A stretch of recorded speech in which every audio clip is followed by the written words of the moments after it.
happy to be here finally. A big shout out to Diva. That was like an amazing stand-up performance right there.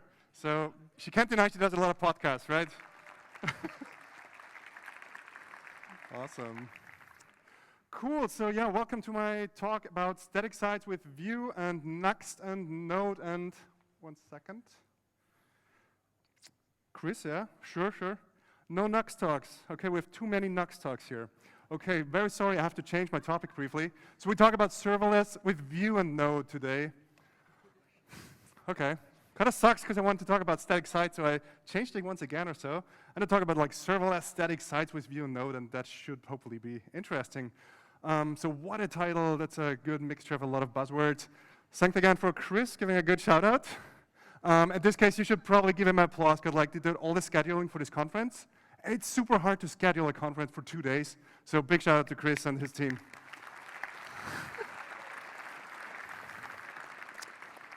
All right. So yeah, hello, I'm Roman. I come from Austria. That's a nice picture of me and my daughter. The family resemblance is hard to kind of deny, right? I work as engineering manager at GitLab. And yeah, let's start with this super simple question. What does serverless mean? And that's like a super stupid question to ask in 2020 because like serverless is on top of all the bullshit bingo list for quite some time, I guess, already. So, and we all came to the agreement that it actually means nothing to a certain degree, because there are still servers involved, but they run somewhere else and this kind of things. So yeah, so I think the way more important question is actually, how do we experience serverless today? And with we, I mean like we as developers, right? The end user doesn't really give a damn about how the system is running or whatnot or so. But for us, like how do we experience it? And I think serverless is now like everywhere to a certain degree, like with all this kind of like functionalities and services to provide functionality for us. And I think there in general are two major consumers for the whole serverless infrastructure in the world that we have. On the one side, we have applications, which we're not going to talk about today. But the other side is like static sites. And static sites can really, really benefit from the whole serverless stack, basically. You can enrich the experience, you can do a lot of things, and that is super exciting. I know there's still a lot of people who often think, at least in discussions that I have, would say, well, static sites, I guess that's still for like small kind of blocks and little side projects, this kind of thing. The good thing is like static sites are way more like they can really like scale very massively, right? They can do a lot of this kind of things. And one of the main examples I always like to talk about in this case is Smashing Magazine. Like who here reads Smashing Magazine? That's a lot of people, that's super awesome. It's an amazing blog, it's an amazing kind of page in general. And what was interesting history-wise, like they were the biggest WordPress page ever, and they had like special teams, they kind of squeezed every drop of performance out of WordPress as much as they could. But at one point or so, that page was so big, they said, we want to do something new. So as far as I know, they worked very closely with Netlify in this case, and kind of tried to completely rebuild their whole page. And they have like a shop and like user system and whatever you want to do, and it's all kind of driven by static sites by now. And at this point, that was where like the whole world kind of got introduced to this delicious little Jamstack, which is like a nice word, but I don't talk too much about the Jamstack itself, because Guillermo, who's talking after me, will talk a little bit more about this. But let's jump right into it, and let's build some stuff, right? Yeah, if we want to build something, in this case, we start from the simple part of a page. In this case, I do not want to jump into how to generate the static site itself. Like, there's so many tools out there. There's like Nuxt, there's Gridsome, only the Vue ecosystem. And there's like so endless many more servers, static site generators these days, right? But the interesting part is there's always like some kind of like data that you need to get and prepare in order like to generate your page afterwards. And on one side, they can come from like some headless CMS services like Storyblock we heard about today, which is super awesome, right? The other thing, of course, you can just use your files and whatever you want to do, right? Just be very imaginative about this. The other part, we can enrich our pages these days with like the whole serverless world and experience and stack that we have available for us, which is also quite interesting. But to get this done, because like there's very loosely connected to a certain degree, we also probably need some correlation between our data and serverless, or at least our data structure. They need to talk some ways. So we're going to look at this in a little more detail. First, let's start to look at this first part where we say, how can we get our data to the page itself. And the process of like accumulating all this data, so is something that I usually try to call like that's just your pipeline, preparing everything, getting everything there where you want to have it eventually.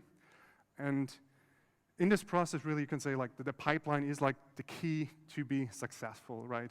You should make it as easy as possible to get all your data. If it's super hard to kind of build your page and kind of get the data prepared, then you're not going to do it, because then you're going to use something else that makes it easier, right? So if you build your own pipeline, make it as easy as possible. So one thing that worked pretty well for me in a few projects that I did is we always try to build something in the end called a graph.json.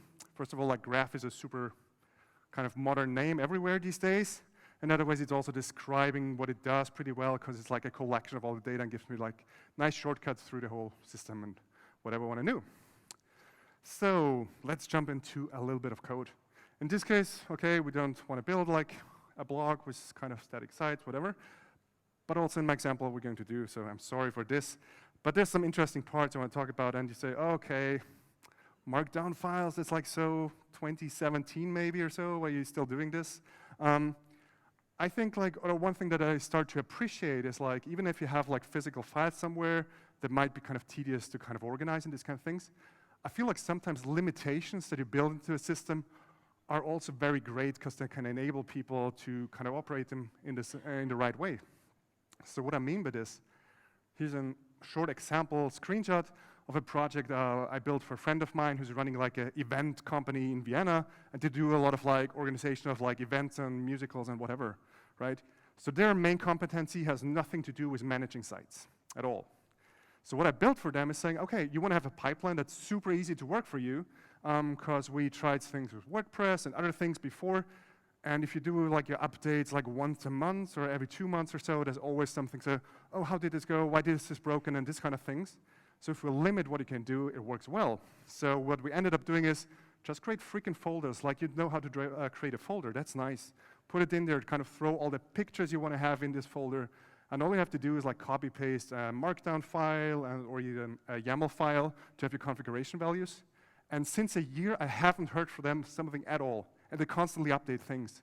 And this never happens. So this limitation really works in this case. And that's what I mean by building the pipeline for what you need and want to do eventually. It's really good. So yeah, let's look at this code example here. Jump quickly back.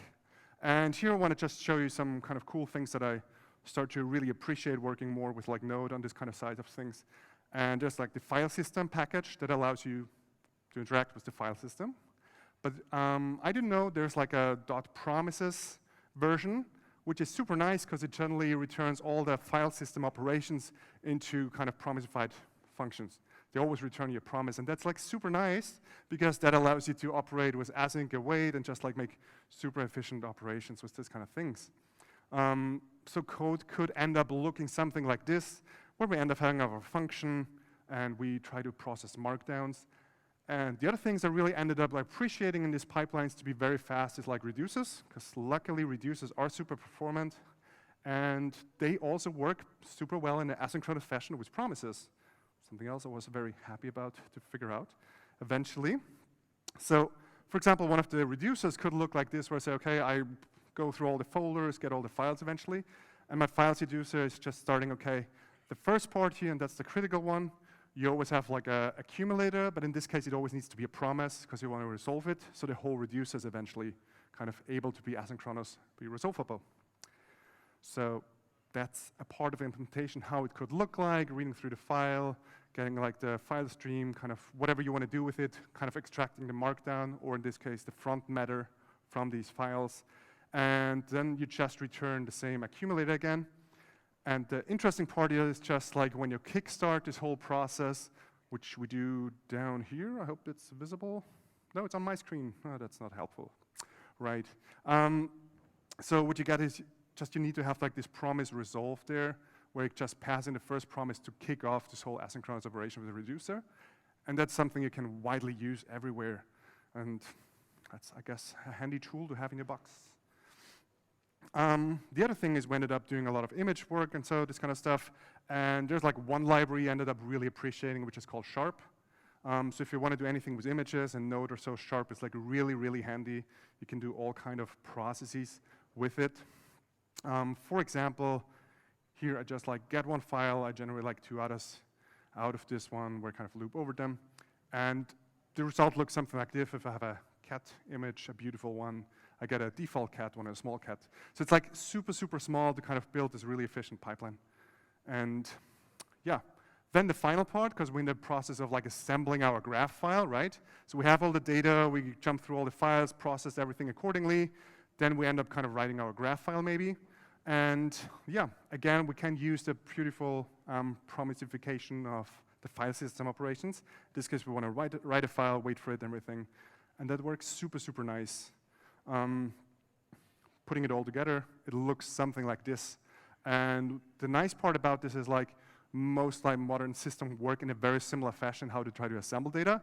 Like some of them just like are way smarter by kind of like going out to the server, fetching data, but they're all caching it, and eventually, very often we end up with like a graph file or so, or some sort of this kind of thing, where then afterwards like get everything assembled and all the data there.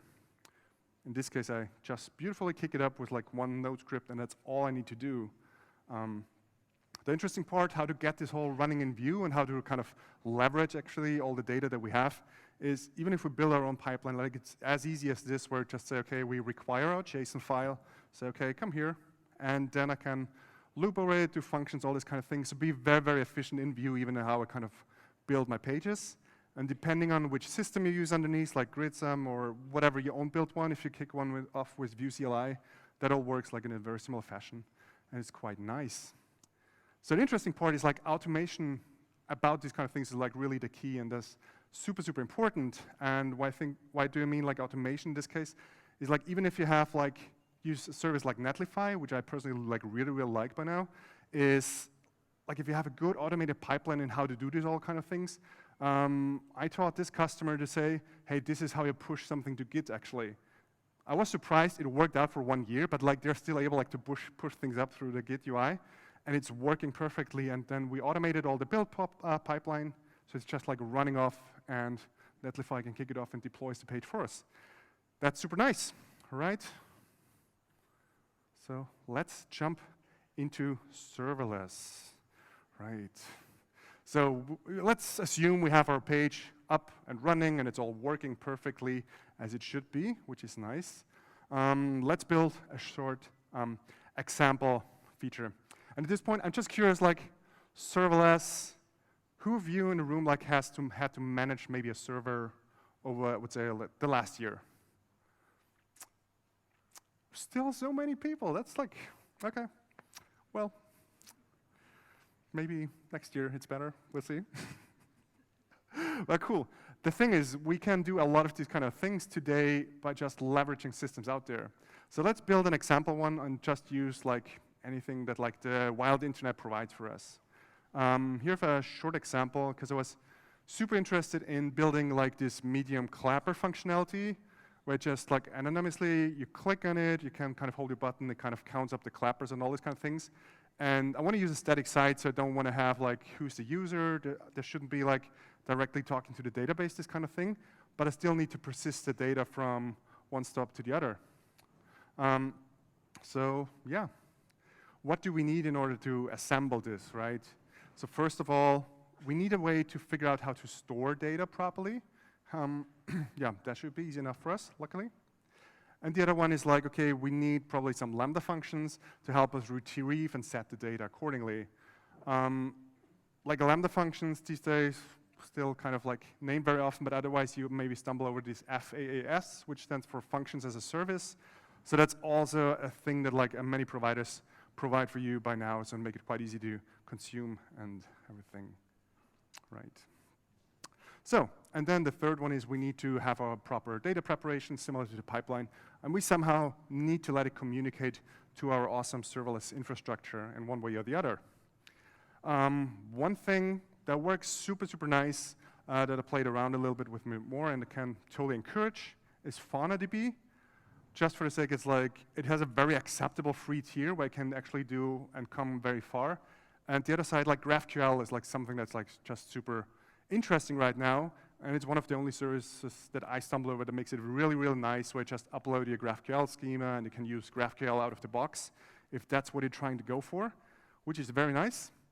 In this case, I said, okay, I want to make it simple. I don't have the time to write my schema in this case, so I'm using something called FQL.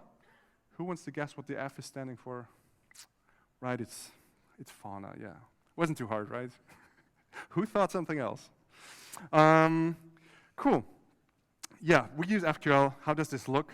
It's super simple. It's like client query. Yeah, if you're familiar with any kind of like document storage and use the one, like they all look very similar and behave very similar, and you get a result that's like a big ref to some kind of like data structure. But that's very, very nice. So, okay, let's assume we take this as our data storage and we have it up running in the cloud and we don't need to manage and maintain anything else. That's great. The next one are, we reach our Lambda functions. Okay, let's make use of the Lambda functions as much as we can. And still, if like you don't know what kind of to expect of Lambda functions, I also try to explain it or kind of like to use them like they're like one-time functions basically. Just thinking of, okay, this is whatever I want to do, like I just throw stuff in there and it does its like one process once. The cool thing is you can of course like scale them like crazy. The other thing is like, there's like some limitations with it, of course. There's like no state between different functions. So if I call it like multiple times or have another function that's kind of like expecting some data from the previous one, you need to call them like consecutively. Of course, there's some hackers who found ways around how to still kind of run on AWS Lambda and have like a state running between different functions, but it's usually like not how they operate and what they're doing for. So let's try to make it in a very efficient way of using them. One thing to pointing out here, I'm not sure if anybody's like using or a fan of Firebase in general, but like to get an appreciation for what it can do with like this one-time functions is basically what Firebase launched is recently something called Firebase extensions. And they're nothing more but kind of nicely glorified functions basically. They automate a lot of process under like kind of prototypes that you can just use. For example, if you want to have like image optimizations, this kind of things. So if you want to build something bigger, like the internet provides it for you in like this super, super easy way where I just say, okay, take my image, do whatever you want to do with it, and you just get a place where it's kind of like living now, but it can like optimize it and all these kind of things, translations, and those are all things we can use in static sites now. That's like super cool. I really appreciate. So, but for our example, to get back there, so what do we need again in this case? First of all, we probably need a function that retrieves the data for us, right? That tells us if I go to the page, it should tell me what was the last stand of the collapse on this page. And then I probably also need another page that is going ahead and will store this data accordingly for me. So that's the whole source code of the whole thing. If you don't want to read all these lines, very understandable. You should not probably. If you're interested or so, I'm going to publish the slides anyway, so you will have time at home afterwards. But let's look at the critical parts, right? That's the whole clapper component in itself. And let's look on the Vue side into the first part, which is like the mounted section. So we use the lifecycle method in this case. And again, as like the page is running on Netlify, for example, and Netlify has this easy way of like how to use the functions. So you just execute them when we use a fetch call from the browser and say, okay, fetch this function, and all it does, it will execute this function accordingly, and then we retrieve the data. So that's the first part that we're going to do. And the second part, we should move over to, yep. That's the one where we actually want to sync the whole data, right? And do something with it again. How this code is looking like, it uses a small debounce function here just to be efficient in how we call these functions. And yeah, it kind of accumulates all the claps and sends it up to the server. What's interesting, of course, there's always the possibility of like multiple people calling the same function at different times. So you might have like wrong results in your client. And we need to mitigate this by just like sending the right data, but then we always really fetch the latest data back from the server. And that's how easy we can make it in this case. And so far we just use like really standard browser functions as well with fetch, and so that makes it quite easy to use actually all this Lambda functionality. So what we have here is in general, okay, the query to kind of retrieve our data looks very similar to the example where it just say, okay, client, give me the data, we query for it, we pass in like the post ID maybe, and that's that. The other part, which is more exciting, is when we're going to look at how to kind of like update the metastate. And if we look at the first part of this function here, it does exactly the same it does before, Because here the other challenge, if you kind of want to work with a lot of like the serverless infrastructure and there's Lambda functionalities, again, there's like no state in between. And in this case, I don't want to trust the state that's happening here on the client or so, because that can easily be manipulated, of course. So I do the same step again, say, give me the latest information I want to have. And then we do kind of the rest of the function or so, where we then end up like showing or kind of like creating and updating the store on the server, which is nice. I can't point at the correct lines in code, so imagine it there, right? Cool, that's that. And then we reach the third point, what we need to do, and that's like our data preparations part. So again, as we see, like, okay, we took care of our pipeline, this is how it's running, we kind of generate our static site.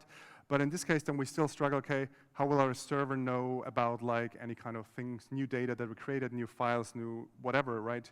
So in this case, we need to give our server or our storage kind of like a heads up, what's going on, what's happening there. So one thing that I ended up doing, I say, okay, I create a simple script that I use for kind of creating this kind of posts. And I can use it, clients can use it, or whatever. And script could look something similar like this or so, where just, okay, I create a new file, I write it down for you. There's a lot of like boilerplate code, like creating this file. It looks then something like this, so that's like the markdown file I receive automatically. The interesting part is here, you always kind of, you always kind of need some kind of like identifier.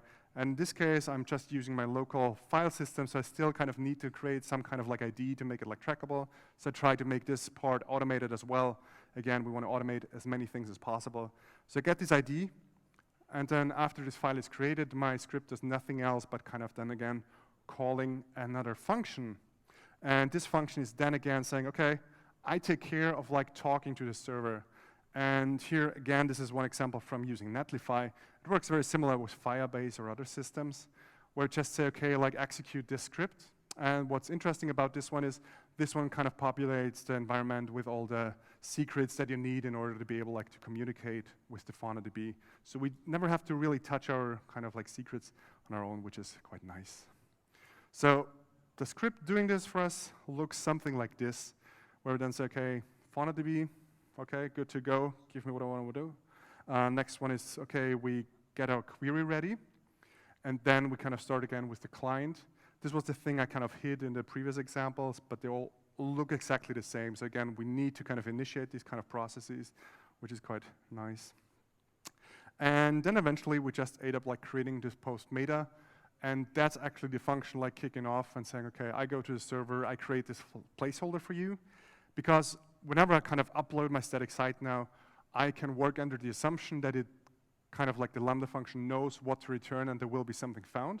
Otherwise, you need to end up adding a lot of business logic in these kind of functions, and that's in general a very bad practice. So ideally, this business logic should not kind of live in these functions if it's not superly necessary and shouldn't mix and match too much. Cool, with all this said, like that's a lot of power, and then just doing this, we can use our Clapper functionality, and it's working super nice so far. In general, what I'm gonna say, like, by just seeing this, so like static sites these days are really, really awesome. You can do a lot of things with it. So kind of like use your imagination, build things how you want to do it. Static sites are fast, reliable, and cool. And with serverless, they kind of get even more awesome, which I was super excited and happy about. Finally, a few tools I can very much recommend to take a look at. On one side, of course, like Firebase. If you want to go in a lot of application development and stuff, that's really cool. They have a lot of like things provided for you they can use out of the box, and they do a lot of regular updates, have good tutorials everywhere. So that's very nice if you want to kind of dive into this serverless world. Another company I want to give a short shout out is called Chexia, which is a company actually, I think they're living in Amsterdam even, which is nice. So it's a local company, and if you want to support somebody from the Netherlands, Chexia is also good to go. They're very in the early phase, but they do a lot of really good things. They try to catch up on the documentation, but it's also a very compelling product by now. In general, like having all this power at our fingertips right now, another thing I just really want to encourage you is like, try to build like more personal pages again. It's like so cool and so much fun, like leave your own little footprint on the internet. That's really cool. And with that said, thank you.